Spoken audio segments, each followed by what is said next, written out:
A partir de agora, você assiste Verdade e Vida.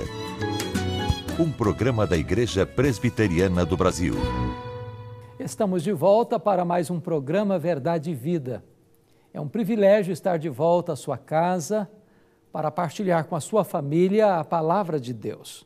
No programa de hoje, nós vamos tratar de um assunto extremamente importante para a sua vida, para a sua família, para a sua igreja, para a nação brasileira. As marcas de um consolador. Chame a sua família, se der tempo, dê uma ligadinha para os seus amigos, porque Deus tem uma palavra muito especial para o seu coração. Verdade e Vida. Uma palavra de esperança para um mundo em crise. Estamos aqui mais uma vez com o reverendo Jader Borges, um estudioso nessa questão dos jovens, adolescentes, crianças.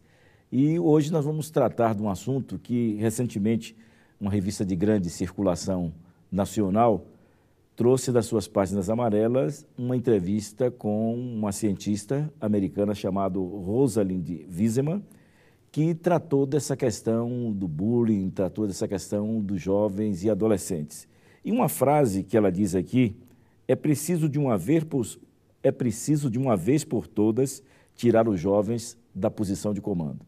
Então, eu queria fazer essa primeira pergunta. Os jovens hoje estão na posição de comando nas famílias? Vivemos uma ditadura dos filhos sobre os pais. Vivemos, em muitos casos, situações terríveis.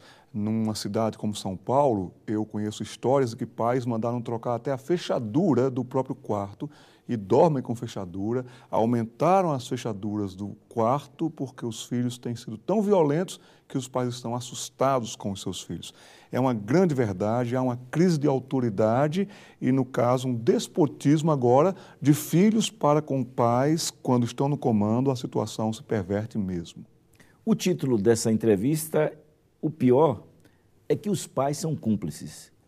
E nesses casos, os pais têm sido cúmplices? Têm sido cúmplices porque negaram o principal de ser pai, que é a posição de autoridade. Negociaram a autoridade. Hoje eu vejo, presbítero, que muitos pais são obedientes aos seus filhos.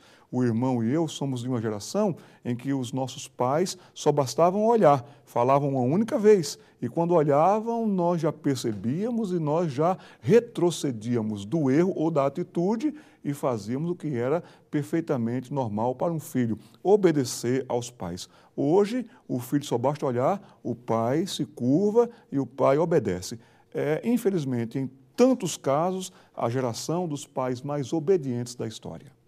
Reverendo, o senhor é estudioso nesse assunto, né, da questão do bullying, e essa é uma coisa que tem aumentado cada dia mais nas escolas, nos ambientes sociais em que vivemos. Qual a posição da igreja em relação a essa realidade? A igreja deveria orientar melhor os seus pais, que têm os seus filhos convivendo nesse contexto. Agora os dias são maus, os dias são difíceis, as oportunidades de se aprender maldades com a internet, por exemplo, é muito grande. O que acontecia é que essa tiração de onda, ou esta zoação, como se diz, sempre existiu, só que de uma maneira mais branda, amena, do que o que a gente vê hoje nessa intensidade de ataques que atingem até mesmo a honra de uma pessoa. Mas o menino, ele, quando era zoado, vou usar esse termo, me perdoe, na escola, ele tinha ilhas de paz, em casa, no seu bairro, etc. Mas hoje ele pode ver o seu nome, a sua pessoa ridicularizada, até para o mundo inteiro, na internet, por exemplo. E quanto mais as crianças estiverem ligadas à internet, televisão, menos diálogos, menos contatos e mais oportunidades de se aprender coisas muito perigosas.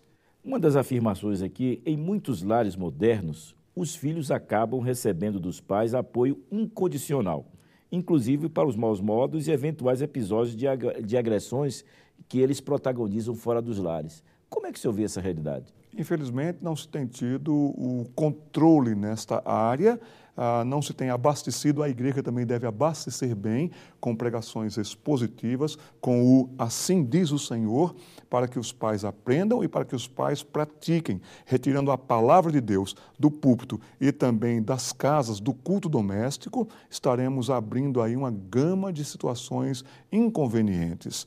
Eu diria para o irmão que a palavra de Deus nos diz aqui, na segunda carta de Paulo a Timóteo, sabe, porém, isto, nos últimos dias, capítulo 3, versículos de 1 em diante, que os homens serão, vamos substituir a palavra genérica aqui, homens por os adolescentes serão egoístas, amantes do dinheiro, vaidosos ao extremo, arrogantes, blasfemadores, desobedientes aos pais, ingratos, irreverentes, desafeiçoados, implacáveis, caluniadores, cruéis, inimigos do bem. Só se corrige isso com a palavra de Deus, com a orientação e com o sadio acompanhamento dentro de casa. Bullying começa dentro de casa. Qual a mensagem que o senhor daria, finalizando assim a nossa entrevista, de uma família que tem um dos seus filhos sofrendo de bullying, ou o inverso, né? Que tem os seus filhos praticando bullying? Para os que sofrem bullying, agir urgentemente, não postergar, não adiar, não deixar para lá. Então, nós temos leis. Eu acredito que nós deveríamos recorrer mais a isto. Se você perceber que o seu filho está sofrendo bullying porque mudou o comportamento em casa, não quer ir mais à escola, não quer ir mais ao clube, alguma coisa está acontecendo. Então, procurar perceber a origem do problema e atacar o problema ali. E falar com a direção, tomar satisfações e agir como um pai. Está ao lado do filho. E se é o filho ou a filha quem está promovendo isto, de fato, então, tem-se que tratar, eu diria até mesmo com as punições devidas, o que essa pessoa está fazendo. Ou corrige agora, ou vai sofrer intensamente e imensamente daqui a pouco. Reverendo Jader, mais uma vez, obrigado pela sua paciência, pelo seu... Prazer, presbítero. Verdade e Vida. A palavra de Cristo para uma vida melhor. Eu quero dizer para vocês que eu não tenho, da minha própria parte, uma palavra de consolo para vocês. Mas eu sei que Deus tem. Talvez o dia mais doloroso da minha vida foi quando eu perdi um irmão assassinado. E assassinado por alguém criado conosco. Assassinado com 11 golpes de faca, todos golpes mortais. A dor foi tão avassaladora que quando eu recebi o telefonema, eu perdi a voz.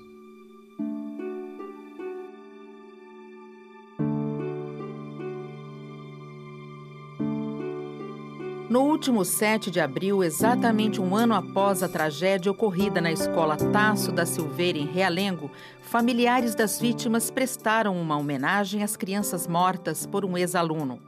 Parentes e amigos participaram de uma passeata e de uma oração em memória das vítimas e pela paz na cidade. Obrigada em nome de todas as mães, de todos os familiares, por tudo que vocês têm feito por nós. A oração de vocês é o que tem nos motivado a continuar a caminhar.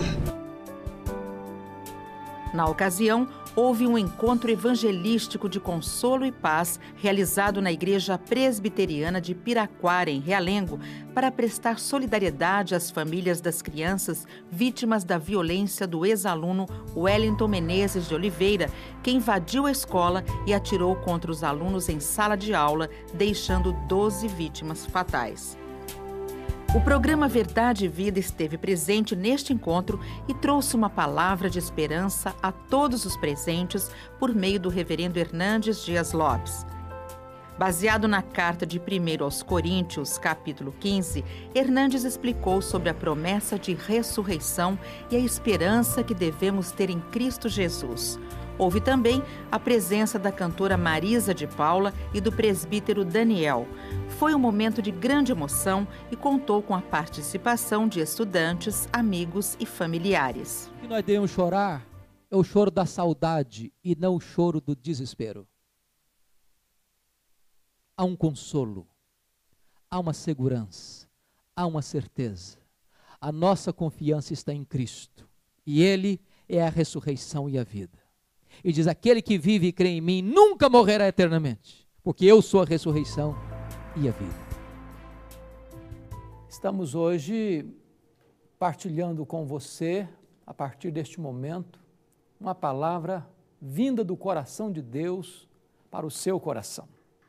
Vamos conversar sobre as marcas de um consolador, e isto à luz de Neemias, capítulo 1, versos de 1 a 5.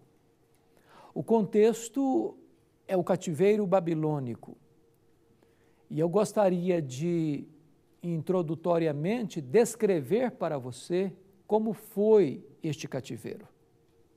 Era o ano 586 a.C., quando Nabucodonosor, rei da Babilônia, cercou a cidade de Jerusalém.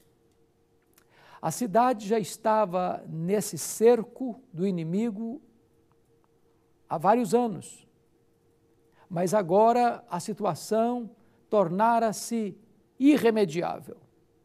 Os judeus que estavam dentro dos muros da cidade não podiam sair, não podiam receber provisão, e de repente faltou pão nas mesas. As despensas ficaram vazias. A fome implacável e impiedosa começou a matar as pessoas. Diz a Bíblia que mais felizes foram aqueles que morreram à espada do que aqueles que morreram de fome. A situação tornou-se tão trágica que as crianças que morriam eram comidas pelos seus próprios pais. Era uma situação de opróbrio, de dor, de humilhação.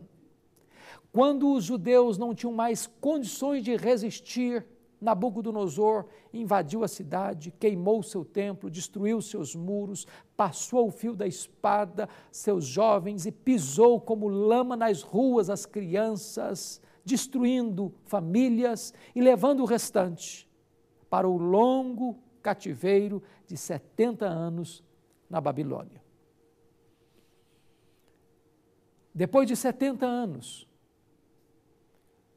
a Babilônia caiu, levanta-se um novo império, o Império Medo-Persa, e para cumprir o propósito de Deus, os judeus retornam a Jerusalém.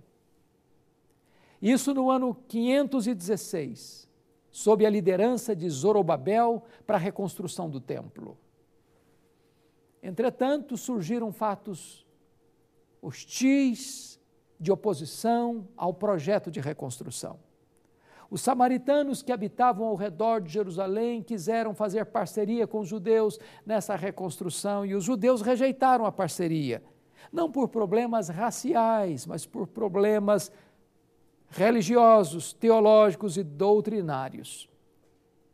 A partir daí, os samaritanos, juntamente com os outros vizinhos, se levantaram para se opor à reconstrução do templo e da cidade de Jerusalém. Chegaram até mesmo a enviar uma carta ao rei Medo-Persa, dizendo que os judeus tinham más intenções e queriam conspirar contra o reino. O rei então expediu um decreto, um edito, proibindo a reconstrução do templo. A cidade de Jerusalém estava debaixo de escombros. Pobreza generalizada, inimigos à porta, embargos políticos. A cidade estava mergulhada em pobreza, em miséria e opróbrio. Grande desprezo. Foi nesse cenário que Anani, juntamente com outros judeus, saem de Jerusalém e vão fazer uma visita a Neemias, na cidadela de Suzã, palácio de inverno dos reis. E nesse momento, então, diz a Bíblia que Neemias faz uma pergunta a Anani e aos demais judeus. Como é que estão aqueles que ficaram lá na província? Qual é a situação deles? Como é que se encontra os nossos ancestrais lá de Jerusalém? E a resposta foi dramática. Aqueles que estão em Jerusalém, aqueles que escaparam, estão em grande miséria, vivendo num total desprezo.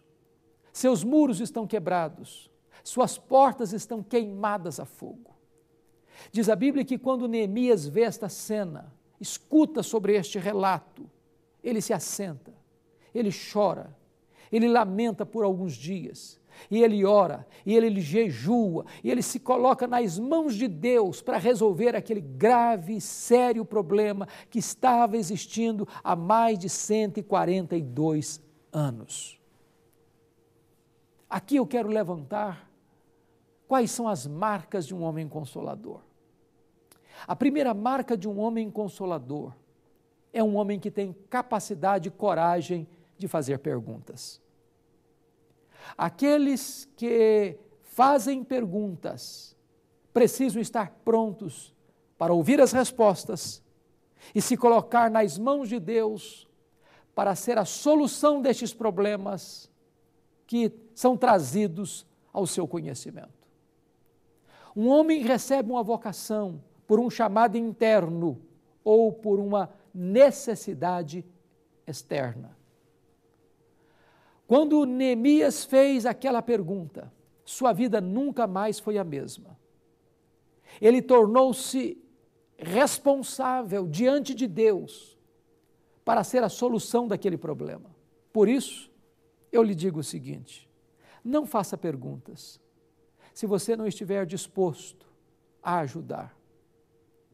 Dentro da nossa cultura, dentro do pacote do cumprimento, bom dia, boa tarde, boa noite, levamos de carona esta pergunta: tudo bem? Como vai? Mas, via de regra, não temos tempo e nem disposição para ouvir, nem para ajudar. Portanto, é uma pergunta vazia de sentido e de significado. Uma pessoa consoladora é aquela que tem coragem de fazer perguntas, tem empatia para ouvir e tem coragem para se envolver. Se coloca nas mãos de Deus para ser solução daquele problema. Segundo lugar, um consolador é alguém que tem capacidade de fazer uma leitura correta da informação recebida.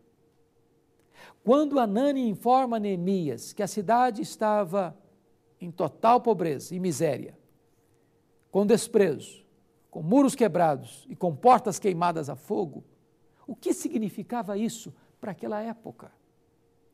Em primeiro lugar, o problema que Neemias identifica era um problema de insegurança pública. Muros quebrados, destruídos. Significava o seguinte: a cidade não tinha proteção. A cidade estava à mercê dos invasores. A cidade não tinha como resistir às avalanches de conspiração que vinham contra ela. Eu acho curioso, porque em pleno século XXI, este é o maior problema do brasileiro e talvez do cidadão do mundo. Nossa maior preocupação hoje é com segurança pública. Temos medo de sair de casa. Estamos trancados dentro de casa, às 7 chaves, com sistema de alarme, com cercas elétricas e com cães ferozes no quintal. Temos medo de assalto, de sequestro, de arrombamento, de bala perdida. Temos medo do sistema que, em vez de nos proteger, muitas vezes se une aos antros de corrupção para surrupiar os direitos, para assaltar o erário público e os bens alheios. Temos medo, temos insegurança. Mas Neemias identifica um segundo problema na cidade de Jerusalém: portas queimadas a fogo. O que isso significava para a época? Significava o seguinte: a cidade estava sem um poder judiciário operante, justo, que pudesse defender as causas do povo. Os juízes julgavam nas portas da cidade. Este talvez seja ainda hoje um dos mais graves problemas da nossa sociedade. É quando o poder, que deveria estar fiscalizando as leis e saindo em defesa do cidadão para protegê-lo, para resguardá-lo, tantas vezes se imiscui, se junge, se une a esquemas de violência e de injustiça. Quantas vezes as sentenças são compradas nos tribunais? Os justos são tidos como culpados e os culpados são tidos como inocentes. Quantas vezes assistimos no cenário brasileiro a roubalheira institucionalizada nos corredores dos nossos palácios, assaltos aos cofres públicos, e às vezes nós ficamos passivos diante disso, mas deixamos de parar para perceber o seguinte: quando a criança morre na fila de um hospital público sem ser atendido, por que esta criança morre? Por que uma pessoa pega uma ficha para um exame médico ou para uma operação e precisa esperar 6 meses? Porque os recursos que deveriam vir para patrocinar saúde, educação e segurança estão sendo desviados para cofres gananciosos de empreiteiras, de políticos inescrupulosos, de homens maus que, como ratazanas esfaimadas, devoram o erário público e promovem a injustiça. Neemias identifica esse problema no seu tempo, há 2.400 anos. Terceiro lugar, Neemias identifica a pobreza. Os que estão lá estão em grande miséria. A cidade estava debaixo de escombros, eles não tinham recursos para restaurar a cidade, para reconstruir a cidade, eles estavam cercados de inimigos por todos os lados e ainda mais, com total desprezo daqueles que governavam. Havia até embargos políticos para a reconstrução da cidade, para a reconstrução da nação. É muito triste quando nós ainda constatamos que o Brasil alcança hoje o privilegiado patamar da 6ª maior economia do mundo, mas temos ainda hoje uma das mais perversas distribuição de riqueza do planeta. Um país rico com um povo pobre. Temos hoje uma das mais pesadas cargas tributárias do mundo. Se víssemos estes recursos sendo devolvidos em termos de progresso que se espalharia para o povo, sentir-nos-íamos consolados com isto. Mas é triste perceber que tantas vezes esses impostos pagos com tanto sacrifício são desviados para outras causas, para outros interesses inconfessos, para abastecer contas nababescas em paraísos fiscais. Neemias identifica os mesmos problemas lá no seu tempo que ainda hoje identificamos na nação brasileira. Mas um consolador não apenas tem coragem de fazer perguntas e tem capacidade de fazer diagnósticos. Um consolador é alguém que tem capacidade de sofrer com essas coisas, de chorar por essas realidades, de orar a Deus e jejuar por esta causa. Talvez você, meu compatriota, só tem se desesperado e ficado inconformado e até revoltado com a situação e com a realidade brasileira. Mas eu convoco a você em nome de Jesus a chorar por esta nação, a orar por esta nação, a levantar um clamor em favor daqueles que governam esta nação, a jejuar por esta nação, para que Deus, na sua graça, pela sua soberania, tenha misericórdia de nós e traga um tempo novo de restauração para este povo. O que eu acho curioso é que Jerusalém estava debaixo de escombros há 142 anos. Todos olhavam para aquela cena e diziam: não tem jeito, não tem solução, o problema é insolúvel. Talvez você está descrente da possibilidade de termos uma mudança na nação brasileira. Nós estamos caminhando aí para tantos séculos de descoberta, um país que cresce a olhos vistos diante do mundo. Mas talvez você está descrente da política, descrente dos líderes, descrente de que haja justiça social na nossa nação. Neemias olhou para esta cena e disse: eu creio que vai haver mudança. Colocou-se nas mãos de Deus, levantou-se e colocou a sua vida, os seus sonhos, o seu futuro nas mãos de Deus. E uma cidade que estava há 142 anos debaixo de escombros foi reconstruída em apenas 52 dias. Esta foi a influência de um grande líder. Quem sabe Deus levanta você, quem sabe Deus enche o seu coração de sonhos, de esperança, e você, na força do Deus vivo, também se levante para somar esforços com tantos outros que vão amar esta nação, que vão chorar por esta nação, que vão jejuar por esta nação, que vão se levantar e se colocar nas mãos de Deus para serem os reconstrutores desta nação. Que Deus nos ajude, que Deus nos abençoe. Que Deus nos console, que Deus nos encoraje, que Deus nos levante para que um tempo novo surja na nação brasileira, para que tenhamos uma nação digna dos nossos antepassados, digna dos nossos pais, digna para os nossos filhos, para que nós reconstruamos os valores morais tão decadentes na nação brasileira. Deus abençoe o seu coração, Deus abençoe sua família, Deus abençoe a sua igreja, Deus abençoe a nossa nação. Eu quero orar em seu favor neste momento. Deus querido, nós queremos apresentar a nação brasileira nas tuas mãos. O cenário, Senhor, é tão sombrio quanto aquele que Neemias viu há mais de 2000 anos. Mas Deus, assim como tu levantaste Neemias, levanta-nos também. Levanta aqueles que tu queres levantar nesta nação para serem instrumentos em tuas mãos, para fazer as reformas necessárias e urgentes que esta nação precisa, para que ela seja colocada no trilho da justiça e da verdade, para a glória do teu nome, em nome de Jesus. Amém. Eu sou o caminho, e a verdade e a vida. Ninguém vem ao Pai senão por mim. Na mensagem de hoje, baseada no livro de Neemias, capítulo 1, versos de 1 a 5, o reverendo Hernandes tratou da vida de Neemias como um homem que reconstruiu os muros de Jerusalém.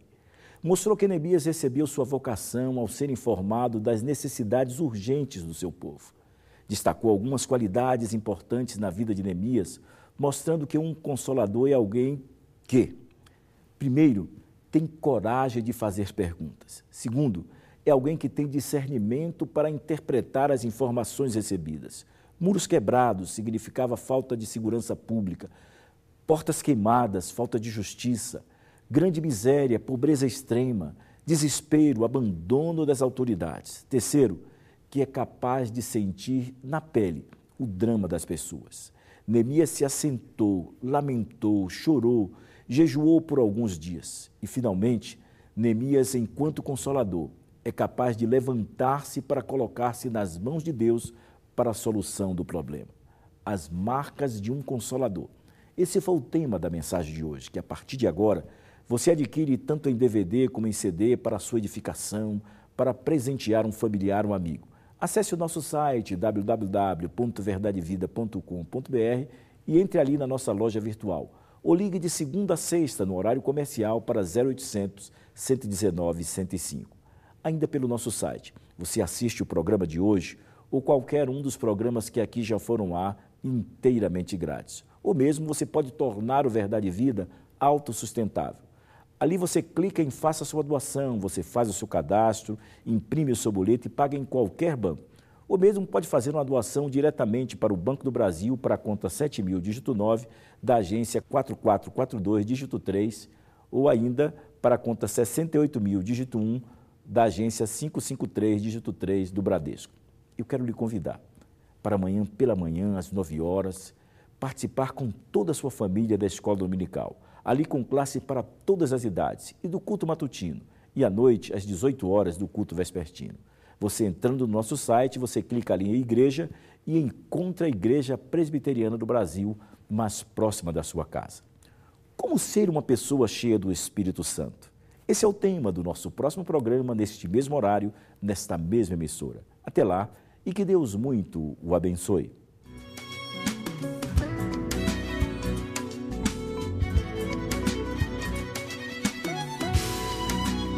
Verdade e Vida.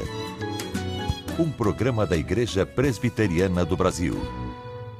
Evangelizar é preciso, Este é o tema do Congresso Nacional, dias 29, 30 e dia 1º de julho, em Águas de Lindóia, no Hotel Monte Real. Preletores, Augusto Nicodemos, Hernandes Dias Lopes, Roberto Brasileiro e Ronaldo Lidório.